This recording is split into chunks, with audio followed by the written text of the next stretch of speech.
The transport ship from Earth broke through the misty atmosphere of Kareth Prime, glowing like a small silver spark against the vast blue sky. Inside the ship sat the first official team of human diplomats ever sent to meet the Karethi Empire. The Karathi were known across the stars as a powerful and distant race who rarely accepted outsiders. Many in the galaxy believed they were cold and without emotion, more machine than living being. Among the human team was Lena, a young xenolinguist with a calm voice and steady hands. She had trained for years to understand alien languages, tones, and gestures. To her, communication was not only about words, but about meaning and feeling. Sitting beside her in the cabin was Commander Raoul, a strong and patient man who had spent half his life working to create peace with other species. He looked serious, but there was quiet warmth in his tone whenever he spoke, as the ship descended toward the shining city of the Karathi capital. Lena looked out through the transparent window. The landscape below shimmered with towers made of crystal and metal. The surface of the city reflected the light from the planet's twin suns, creating waves of silver across the horizon. There was beauty everywhere, but it felt distant, like a dream that refused to be touched. "This is it," Raoul said, fastening his uniform belt. "First contact with the Karethi on their home ground. Remember, stay calm, listen carefully, and let me do the formal greetings before you speak." Lena nodded. She felt her heart beating fast but steady. She had studied the Karethi for years, through recordings and reports. She knew their speech patterns, their light-based gestures, and their strong dislike for emotional expression. The Karethi believed emotion led to chaos. They valued control above all things. When the ship landed, a group of tall figures awaited them near the docking platform. The Karethi were striking beings taller than humans, their skin faintly metallic, shining with soft reflections. Their eyes were silver and seemed to hold shifting patterns of light within. They wore elegant robes that flowed like liquid steel. At their front stood Vera, the official translator and cultural liaison. Her face was calm, her posture perfect, and her voice steady as she spoke. "Welcome to Kareth Prime. The Council of Harmony extends recognition to your arrival." Commander Raoul bowed slightly, offering a respectful gesture learned from Karethi customs. "We are honored to be received by the Council. Humanity comes seeking friendship, not advantage." Vera's expression did not change. Her eyes studied Raoul, then turned to Lena. "You are the linguist," she said in her melodic but measured tone. "You may walk with me." "The Council wishes to hear how you interpret our language," Lena followed, keeping her steps even. The floor beneath her was made of transparent crystal, glowing faintly underfoot. The air was cool, carrying a faint hum, as if the entire building was alive. The walls shimmered with slow pulses of light that changed color whenever anyone spoke, as they moved through the great hall. Lena tried to read Vera's expressions. There were none. Her movements were precise, her breathing even, her tone neutral. The Karathi around them watched the humans with quiet curiosity, whispering among themselves in soft rhythmic tones that Lena recognized as emotional modulation. "You are not afraid," Vera said as they entered a large circular chamber. Lena smiled slightly. "I have studied your people for a long time. Fear would only cloud my mind." "That is unusual," Vera replied. "Humans are known to react strongly to new experiences. You hide it well." "I do not hide," Lena answered. "I observe." Something in that answer made Vera pause. For a brief second, the light within her eyes shifted faster. It's like a flicker of surprise, but it quickly returned to calm silver. She gestured for Lena to sit near a round table carved from black crystal. The rest of the human team took their seats as well. When the council entered, the room fell silent.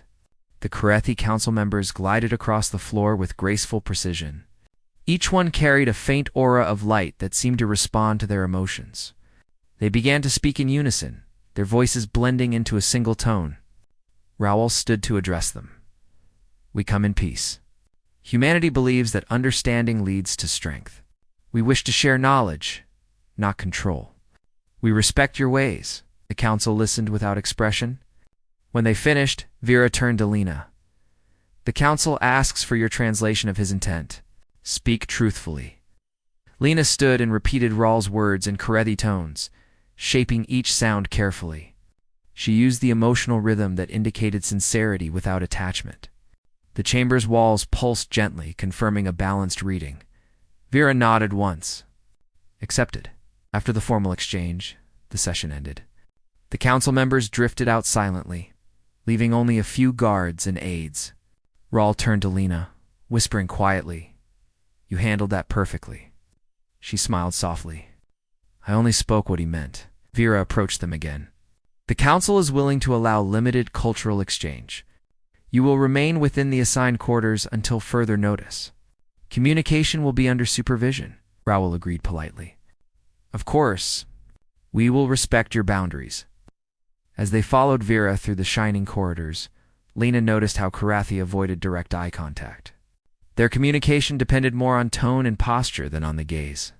Yet when Vera spoke to Lena, she looked directly at her, as if testing how much the human could endure. That evening, the humans settled into their quarters, built within a floating complex that hovered above a lake of shimmering light. The walls emitted a soft hum, tuned to match Karethi emotional frequencies.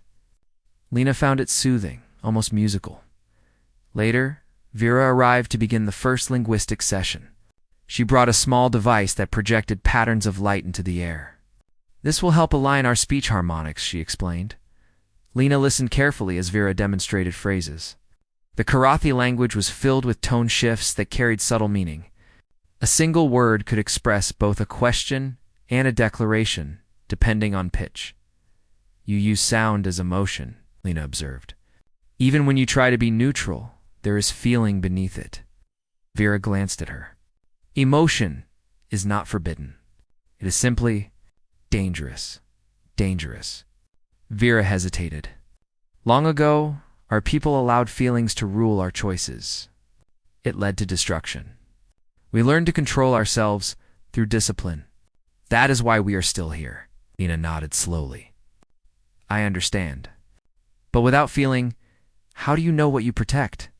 For the first time, Vera looked unsure. "Protection is logic. Survival does not need affection." Lena smiled faintly. "Maybe not. But affection makes survival worth something." Vera said nothing. The conversation paused, and the air between them felt heavier. The light from the walls dimmed slightly, sensing Vera's inner reaction. She ended the session soon after and left without another word. That night, Lena stood on the balcony outside her room, looking over the glowing lake. Twin moons hung above the horizon, their reflections trembling on the water's surface. The Karethi city shone like a field of stars below her. She thought about what Vera had said. A race that feared its own emotions seemed lonely. The next morning, Vera returned, more formal than before. She guided Lena through the city to meet local scholars. Along the way, children played near the crystalline bridges, chasing orbs of light that drifted like floating bubbles. They laughed with soft, musical sounds. Lena smiled, realizing that even the Karethi children expressed joy, no matter how much their elders denied it. "You see," Lena said gently, "they still feel." Vera followed her gaze. Children are forgiven. They are not yet bound by the laws of control. And when they grow older, they stop. They must. It is our way. Lena stopped walking. "Does it make you happy?" Vera turned sharply. "Happiness is not our concern. I think it should be." For a moment, Vera seemed to want to reply, but instead she looked away and continued walking. The conversation ended there, but her silence carried more meaning than words. That evening, a formal dinner was held between the two delegations. The hall glittered with living light that moved along the walls. Karethi music, low and rhythmic, echoed softly. Rawl made another speech, thanking the council for their hospitality. Vera translated with perfect precision. As the night went on, Karethi guests observed the humans curiously. They noticed how humans laughed easily, how their faces changed with every feeling. Some Karethi looked uncomfortable, as if reminded of something long lost. After the event, Vera approached Lena outside the hall. "Your people are expressive," she said. Lena smiled. "It is how we live." Expression helps us understand each other. Vera studied her for a moment. It seems chaotic, yet there is a kind of order in it, like wind shaping the sand. That is a beautiful way to describe it, Lena said. Vera blinked slowly. Beautiful. That is a human word. Yes. Yes, it means something that gives joy to the heart. Vera looked thoughtful. We have no direct translation. Our language does not connect feeling with form. Perhaps it is better that way. Or perhaps you lost something precious, Lena replied softly.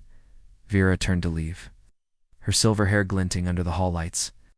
But as she walked away, the walls pulsed faintly with a new pattern of color.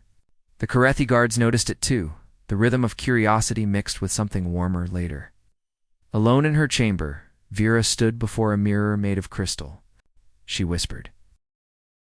Morning light filtered through the tall crystal windows of the Carethi Academy.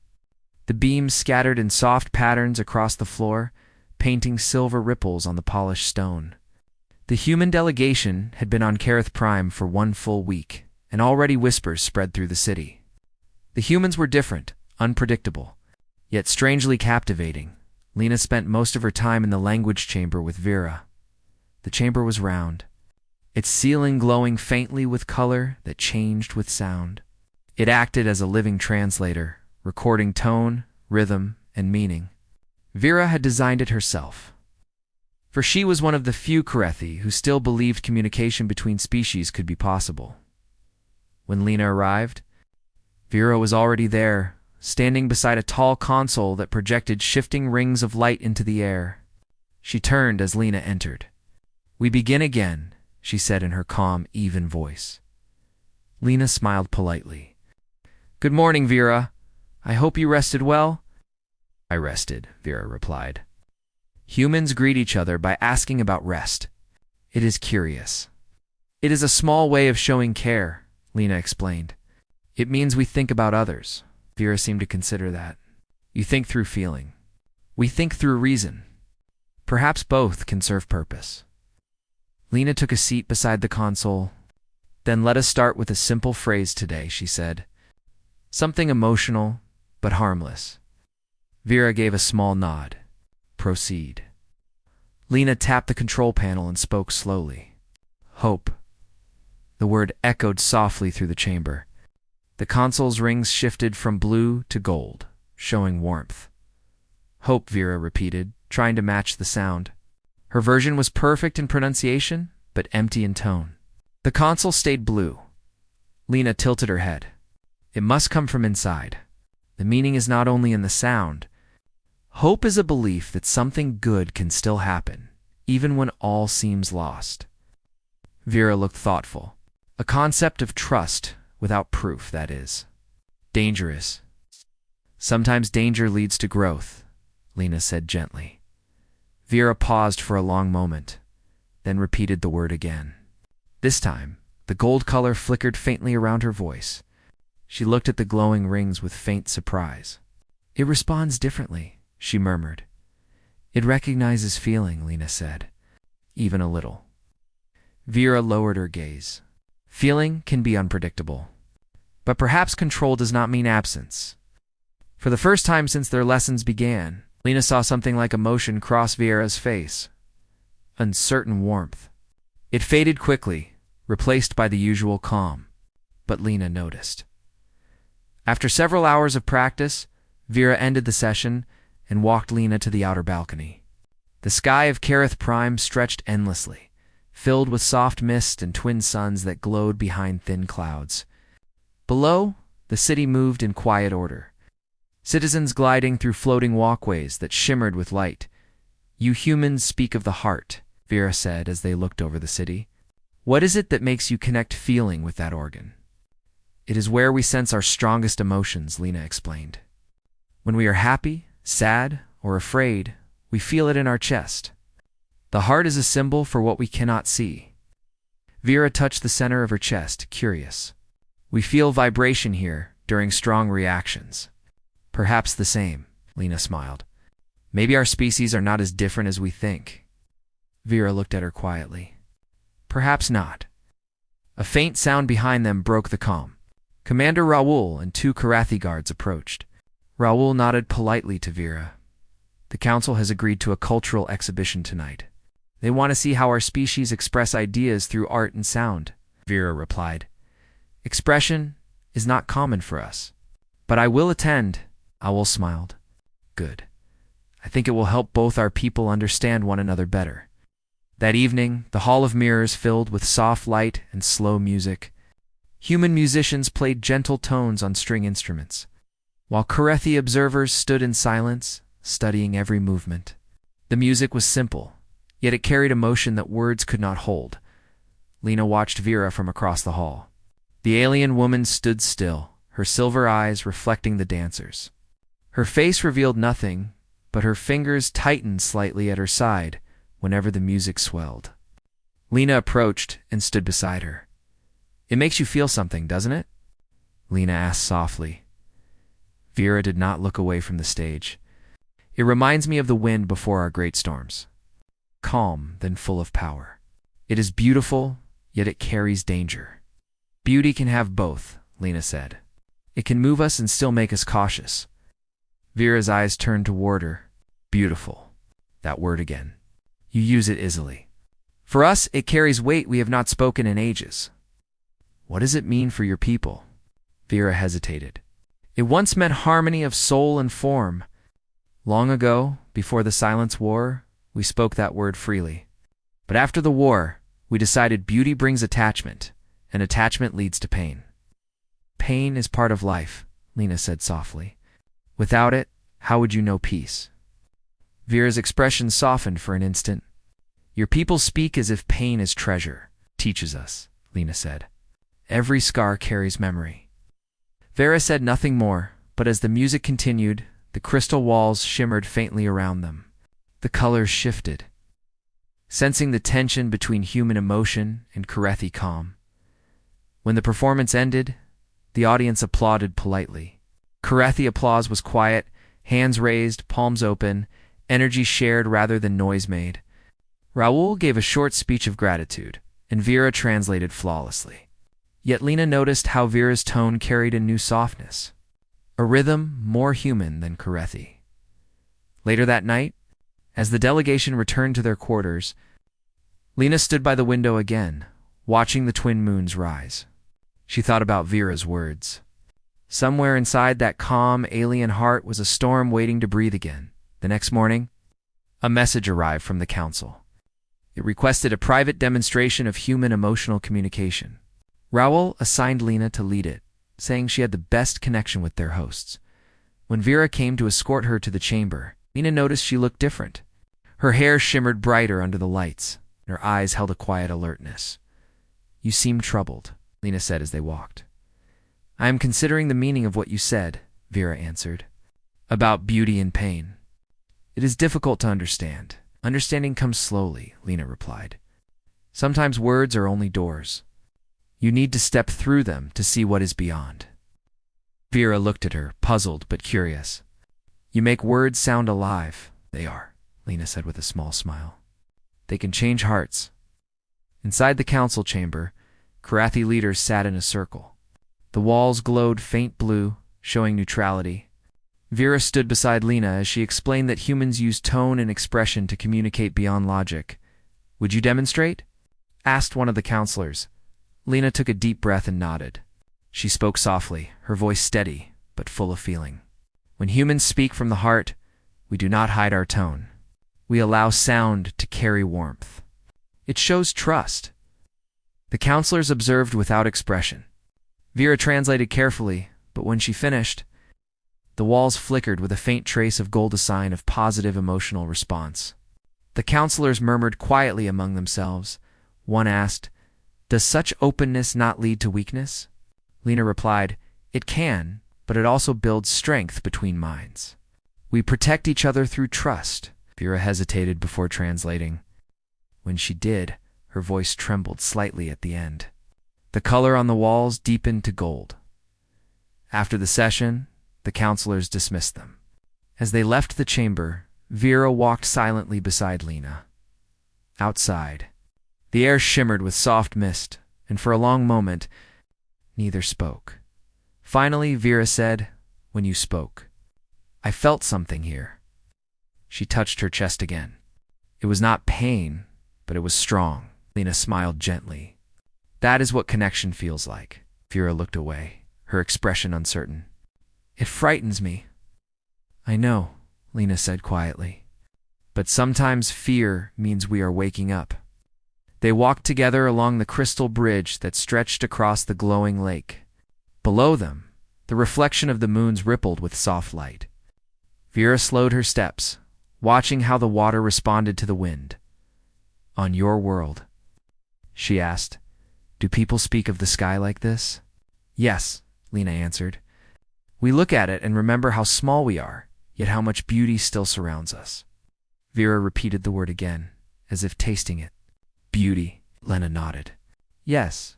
Vera turned to her. "If your world has such beauty, why travel so far?" "To share it," Lena said, "and to learn what beauty means to others." For a moment, Vera said nothing. The wind carried their words away across the lake. Then she whispered, "Perhaps we have forgotten it." The next few days passed with quiet routine. The humans were given limited access to Karethi archives, while Lena and Vera continued their sessions. Each day, Vera spoke with more feeling. The translation console began to glow more gold than blue.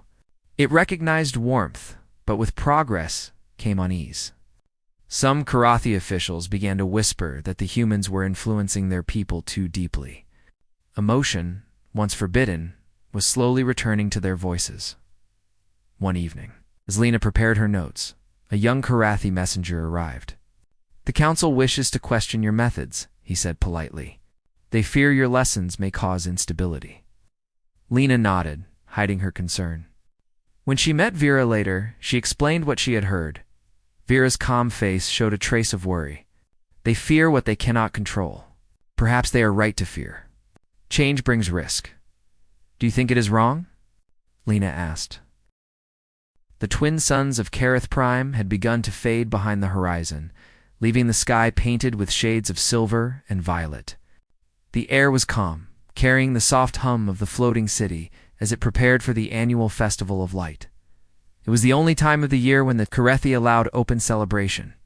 Even then, it was not filled with music or laughter like human festivals. It was silent beauty light's color, and a calm movement meant to honor unity and balance. For the first time in Karethi history, humans had been invited to attend. The council believed it would demonstrate goodwill and cultural tolerance. Commander Raoul saw it as a great opportunity for trust, but to Lena, it meant something deeper. She hoped that in the glow of the festival, the Karethi might finally see emotion not as a weakness, but as life itself. That morning, Lena found Vera in the learning chamber. The walls were dim, and a faint golden light glowed around the translator console. Vera was looking out through the high window, watching the sky shift colors. Her silver eyes reflected the light like small mirrors. "You look thoughtful," Lena said softly. Vera turned slowly. "The council has assigned me to accompany you to the festival tonight. They believe I can ensure proper behavior," Lena smiled. "Do they fear I will start a riot?" "Perhaps they fear you will start something even stronger," Vera said in a low tone. "What do you mean?" "Your words have begun to spread," Vera said. "Some young scholars repeat them. They talk about feeling, about hope. The council watches this closely. They worry about losing control." "I do not want to cause trouble," Lena said. "I only want understanding." Vera nodded slightly. "Understanding is a dangerous gift." They stood in silence for a moment. Then Vera looked at her again. "You should wear your formal uniform tonight. The council expects discipline," Lena smiled. "And you? What will you wear?" "Our ceremonial robes," Vera said. "They reflect light based on our inner calm. If a Karethi's emotions are not balanced, the robe will flicker and reveal it." "That sounds difficult," Lena said kindly. "For someone who feels too much," Vera gave a small smile, rare and quiet. "Perhaps." When evening came, the city transformed. Towers of crystal glowed like stars. Streams of light floated through the air, forming shapes of birds and rivers. Thousands of Karathi gathered in the Grand Plaza, standing in silent harmony. Their robes shimmered softly, shifting between blue and silver. The human guests walked carefully among them, feeling both wonder and awe. The scene looked almost magical. The air itself seemed alive with calm energy. Lena stood near the edge of the plaza, her eyes wide with amazement. "It's so beautiful," she whispered. Vera stood beside her, wearing a long silver robe that shimmered like liquid glass. Her hair was tied back, revealing the soft glow of her skin beneath the light. She looked peaceful, almost otherworldly. "Beautiful," Lena said again, this time looking at Vera. Vera turned sharply, her expression freezing. "That word," she said quietly, "you should not use it for a Karethi." "Why not?" Lena asked gently. "It is not a word we speak to others. It carries meaning that was forbidden long ago." "Ah," Lena frowned softly. "Then maybe it is time to remember it again." Before Vera could answer, the festival began. The lights rose higher, forming great waves of color that flowed across the sky. Karethi moved in slow, graceful patterns, their robes responding to their internal state.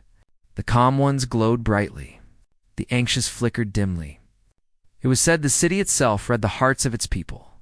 As the lights danced above them, humans and Karathi stood together. Raoul gave a short speech to the council, speaking of peace and shared future. His words were respectful and hopeful.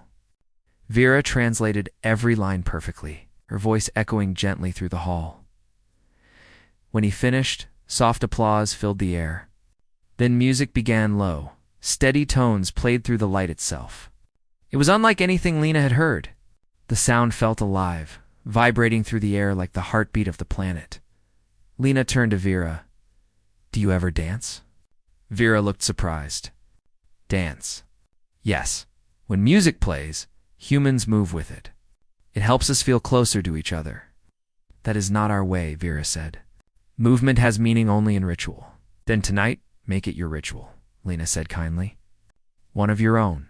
For a long time, Vera said nothing.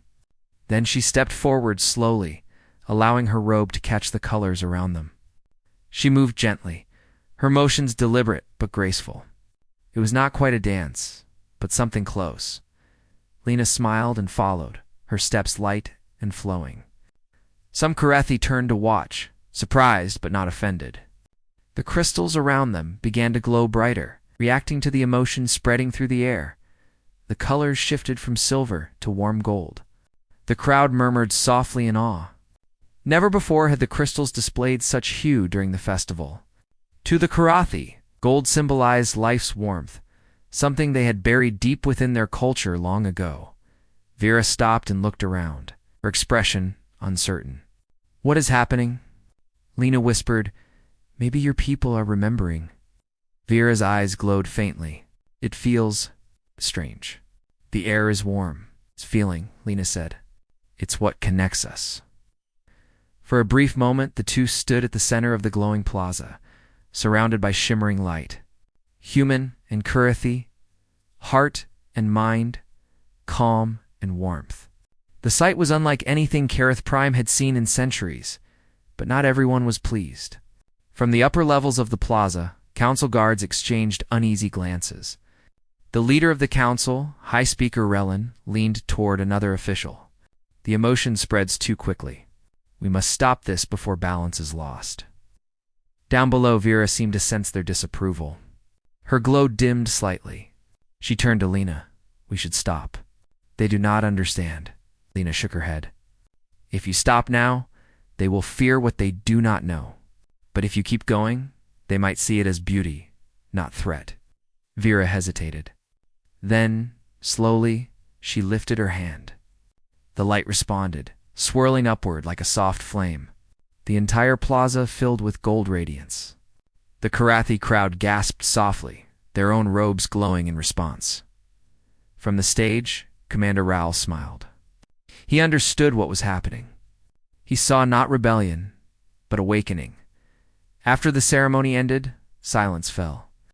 The Karathi dispersed quietly, whispering among themselves. The humans returned to their quarters under the watch of the guards in the corridor. Raoul turned to Lena. "That was incredible, but risky. You might have just started something we can't predict." I only told her to feel, Lena said. The rest came from her. Raoul sighed. The council will want answers tomorrow. Be careful. Later that night, Vera stood alone in her chamber. The golden glow from the plaza still reflected faintly in the sky. She touched her robe, which still shimmered weakly. She could feel her heart beat faster than usual. When she closed her eyes, she saw Lena's face, smiling gently in the light. The sound of the word still echoed in her mind, beautiful. She whispered it to herself again, just to hear how it felt. Beautiful. The crystal walls of her chamber responded with a faint hum.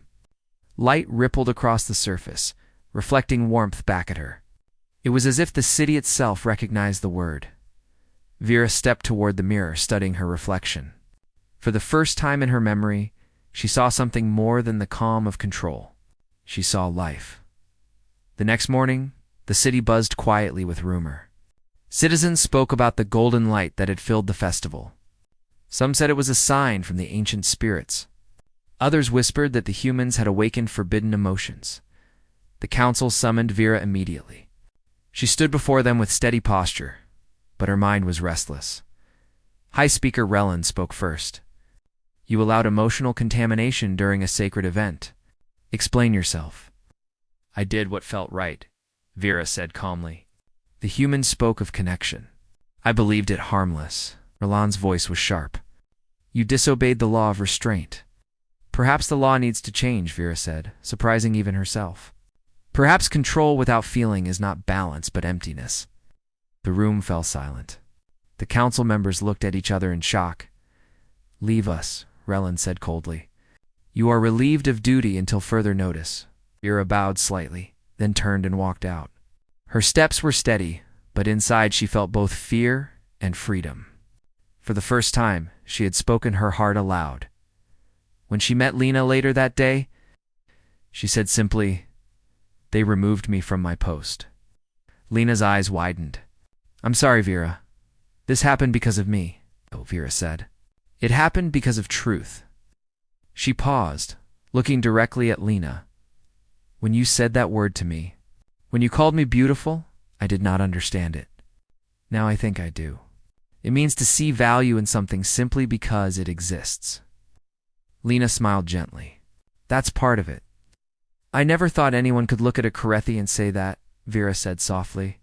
But when you did, something changed inside me. Lena reached out and placed her hand over Vera's. Sometimes one word can change everything.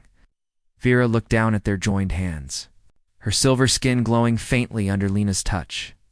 The feeling that rose inside her was new, yet peaceful. Outside, the sky turned gold again as the light of the twin suns reflected through the crystal towers. Somewhere in the distance, Karathi children played by the bridges, laughing freely. For the first time, laughter did not feel out of place on Kareth Prime.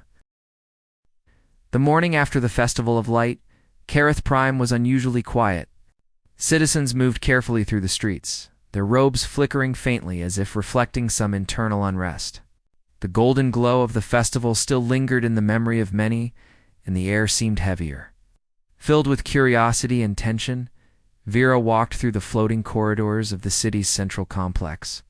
She moved with her usual precision, yet there was a faint stiffness in her posture. Her mind replayed the events of the previous night, the gold light, the music, and the moment Lena had whispered the word beautiful. That single human word had reached places inside her that she did not know existed. She entered the council chambers. Summoned for a private discussion, the High Speaker Relin was waiting. His robes shimmered silver and blue, sign of controlled calm. You allowed the humans to influence our citizens, Relin said sharply. Your actions have caused unrest. Explain yourself. Vera held her posture, her voice steady. I allowed them to speak. They did not force emotion upon anyone. They only reminded us of what we have forgotten. Relin's eyes narrowed. What is forgotten is dangerous. You acted as though feelings are tools, not threats. Feelings are life, Vera replied softly. Without them, we survive, but do not live. Humans showed me this, and I see now that truth cannot be ignored. Milan's face hardened. You risked the balance of our society for a simple word. One moment of softness could unravel decades of order. Vera bowed her head slightly. Perhaps, but I would rather face fear than continue without understanding. Roland did not reply. Vera turned and left the chambers, her steps quiet but firm. Outside, she paused for a moment, looking at the city below. Golden light from the festival still reflected faintly on the towers. The city seemed calm again, but the spark of life from last night had not been erased. Later, Vera walked through the plaza, where children were playing. A small group of young Carethi approached her hesitantly. Teacher Vera, one said, her silver eyes wide with curiosity. Did the humans speak the truth? Vera knelt to their height. They spoke of feelings, she said. And yes, I believe some of it is truth. Feeling does not always bring danger. It can also bring connection. The children's eyes widened. Can we feel freely too? One asked. Vera smiled faintly. You can, but carefully. Life teaches us balance. After the children left, Vera returned to the human quarters. Lena was waiting in the small observation room overlooking the glowing lake. She looked up from her notes when Vera entered. You are late, Lena said softly, smiling. Vera shook her head. I have been walking. Considering the consequences of what has begun, you should not blame yourself, Lena said. You only opened a door. The rest is choice. Vera sat quietly, her gaze fixed on the lake. A door opened in me, she said at last. I did not know it existed. I felt warmth. A strange light that I cannot name. Lena leaned closer. That is the beginning of life beyond control, she said. It is a gift, not a threat. Vera's hands trembled slightly. Gift, she repeated. I thought it was forbidden. I was told that such feelings lead to ruin, yet it feels like hope. Lena smiled gently. Sometimes hope is exactly what we need to survive, not just to live. Vera considered this in silence. She had spent her life following rules and logic. Feeling had been a tool of the past, dangerous and chaotic. Yet now, for the first time, she understood that feeling could coexist with control. The next few days were tense. Some council members whispered about Vera's actions, warning that the humans were influencing Carethi culture too deeply. Others, especially younger members, were intrigued by the golden light, the festival, and the subtle joy it had brought. Meanwhile, Vera spent long hours with Lena, learning not only human language, but human ways of understanding. Lena explained humor, music, laughter, and trust. Each concept was foreign yet compelling to Vera. One afternoon, as they practiced translating phrases, Lena paused and said, You have grown quieter since the festival. Vera looked up. I am not quiet. I am cautious. I feel something new. It is not weakness. It is clarity. Yet the council watches every step. I must remain careful. You can be careful and still feel, Lena said. Feeling does not mean recklessness. Vera turned to her. Do humans ever fear their own emotions? All the time, Lena replied. But we learn to move through it. Fear tells us we care. It is part of living. Vera considered this. I did not know fear could be part of life and not just danger. That is the difference, Lena said. Humans grow through feeling. Carethi survive through control. Both are valuable. But control without feeling, it leaves emptiness. Vera repeated the word silently. Emptiness. Her chest felt heavy. She remembered the silence of the halls, the careful balance of light and order. And she realized that in all her years, she had never felt this kind of emptiness until the humans arrived. That evening, Vera decided to take a risk. She approached the council chambers and requested a private audience. Relin, cautious as ever, allowed her in. You come again after disobedience, Relin said. Why? Because I must speak, Vera said firmly. The humans. Lena has shown me that our people have forgotten the value of feeling. Our control is strong, yes, but our hearts are empty. I asked the council to consider that balance can include warmth, hope, and connection. Roland's eyes narrowed. You speak of what humans taught you. Do you not fear rebellion? I fear silence more, Vera replied. Silence keeps us alive, but does not let us live. I cannot ignore what I have learned. If the council refuses to see it, the choice is theirs. I have spoken truth. Relin studied her in silence, his expression unreadable. Finally, he said, Leave us. Vera bowed slightly and left the chamber. As she walked through the corridors, she realized that speaking her mind had brought relief. Fear was still there, but it had shifted into something she had not expected. Courage. Back in the human quarters. Lena noticed the change immediately. You look lighter, she said. I feel lighter, Vera admitted. I spoke. Despite rules, despite fear. And I am. Not destroyed. Lena smiled. That is what life does. It strengthens those who embrace it, Vera nodded.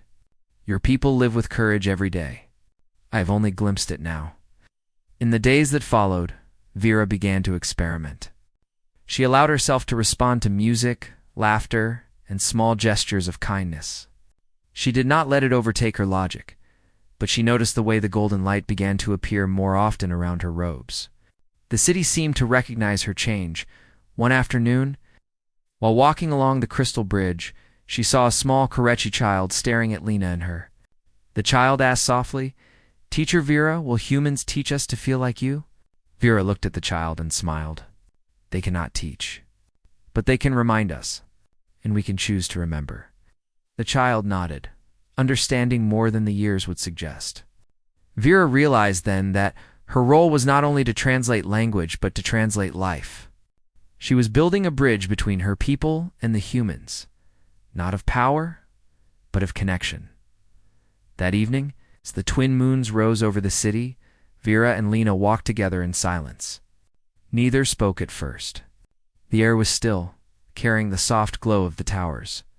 Finally, Vera spoke. I remember what you said during the festival. What was that? Lena asked. You called me beautiful. Her voice was barely above a whisper. Lena smiled gently. Yes, I meant it. Vera's eyes glimmered with faint emotion. I did not understand at first. It was forbidden, but now I know. Beautiful means seeing value where none was expected. It is not weakness. It is acknowledgement. Life. That is exactly what it means, Lena said softly. Vera stood quietly, looking at her reflection in the crystal beneath their feet. For the first time, she felt that word not as a command or a rule, but as a truth. Something alive, somewhere deep in Kareth Prime, in the glow of the twin moons, an ancient silence began to break.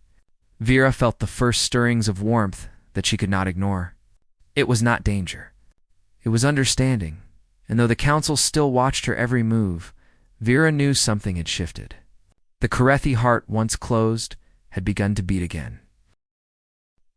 The city of Kareth Prime had never felt so alive.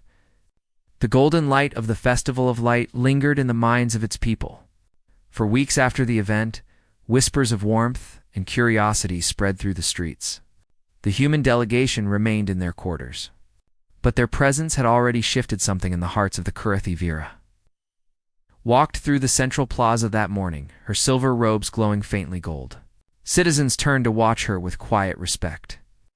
Some smiled, something rare in Karethi culture, while others whispered nervously. The council still observed from their towers, cautious but unable to ignore the change. Vera's steps were steady, yet her chest felt light. For the first time in years, she felt the connection of life beyond rules. Every movement she made seemed to resonate with energy she had thought forbidden. She reached the floating academy where Lena waited. The human smiled warmly as Vera approached. You seem different today, Lena said softly. I am, Vera admitted. I feel awake. Something has shifted inside me. It is not fear. It is recognition. Recognition?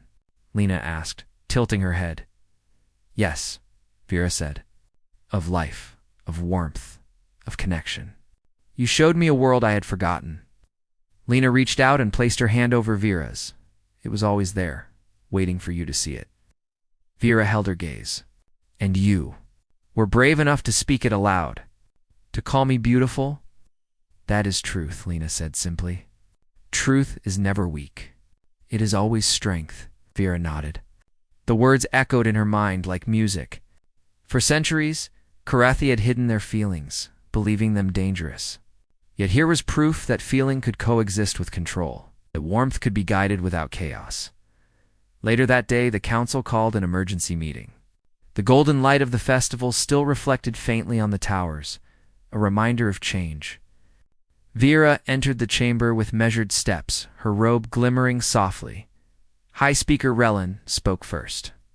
The humans have influenced your thoughts, Vera.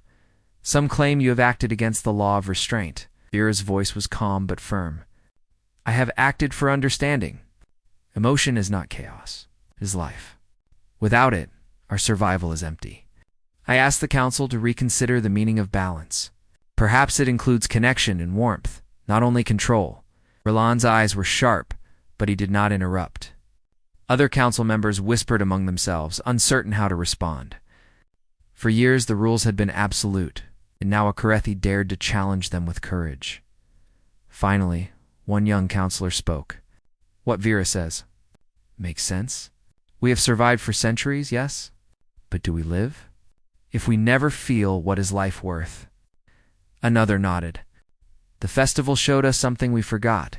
Perhaps control without feeling is incomplete. Rilan's expression softened slightly. He regarded Vera carefully. You risked the stability of our society for hope, he said slowly. Yet perhaps hope is necessary for life to endure. Vera lowered her head, acknowledging the words.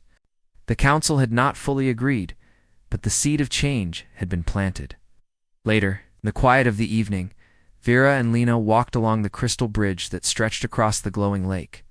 The twin moons reflected on the surface, turning the water into liquid silver.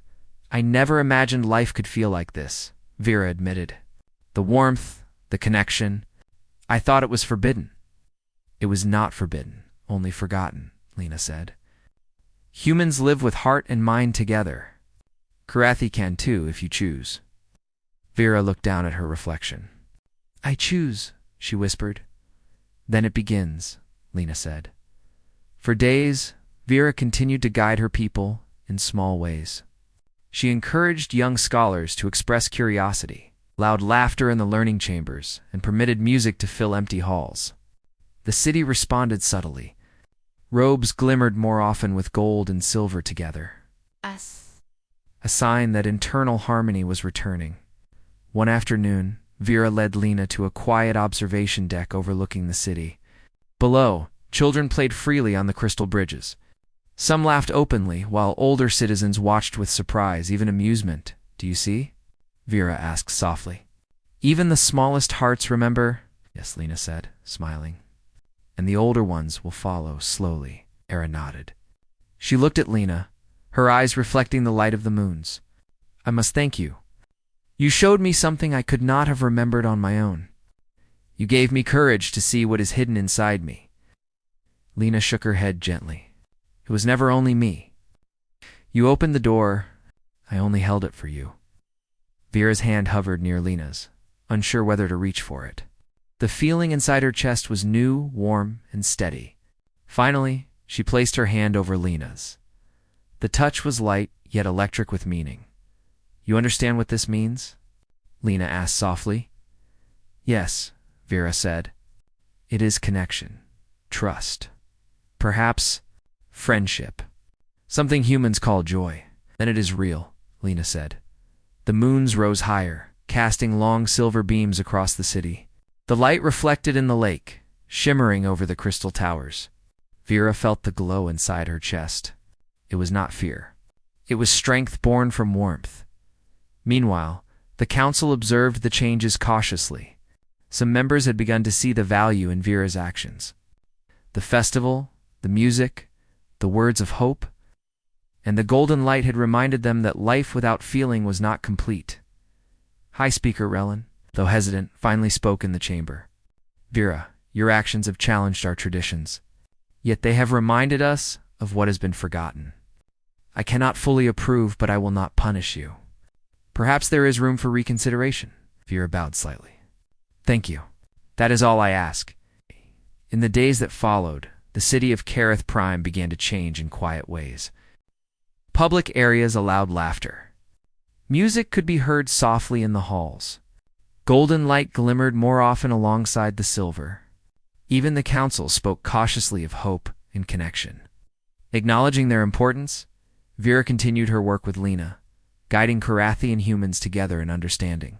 She taught how words could carry meaning beyond sound, how music could move even the most disciplined minds, and how connection could strengthen both heart and logic.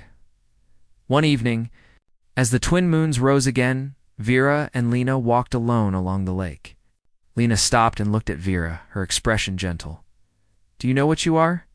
Lena asked softly. Vera paused. "I do not know. Perhaps I am a teacher. Perhaps something more." "You are a bridge," Lena said simply. "Between worlds, between hearts. You have reminded your people what it means to feel and to live." Vera's chest swelled faintly. "Then perhaps I am also brave." "You already are," Lena said. The silver and gold light reflected off Vera's robes. For the first time, she felt beauty not as danger, but as life itself. She remembered the first time Lena whispered the word. It had caused her to freeze, to doubt, to question. Now, it carried clarity, warmth, and purpose. "Beautiful," Vera whispered, repeating the word aloud. This time, it was no longer forbidden. It was her truth. Lena smiled. "Yes, and it suits you." Vera looked at her, her silver eyes glimmering. "I understand now," she said softly. "It is not only seeing, it is feeling, accepting, acknowledging life." The two women stood together, hand in hand, looking out over a city waking to hope. Somewhere below, the citizens of Kareth Prime laughed, moved, and felt again. The golden light of the festival lingered in memory and in hearts, and Vera, the once calm, controlled alien, had awakened fully. She had learned courage, connection, and the meaning of a single human word. "You changed everything," she said quietly to Lena. "No," Lena replied. "We changed everything together." The twin moons reflected in the lake like mirrors of a new dawn. The city glimmered with silver and gold. Vera inhaled deeply, feeling warmth in her chest, knowing that life on Kareth Prime would never be the same. For the first time, the alien woman smiled without hesitation. She was alive, and somewhere quietly but clearly. The words of one human had begun a transformation across a civilization. It was not power or fear or war. It was connection. It was beauty. It was hope. It was life. And it was only the beginning.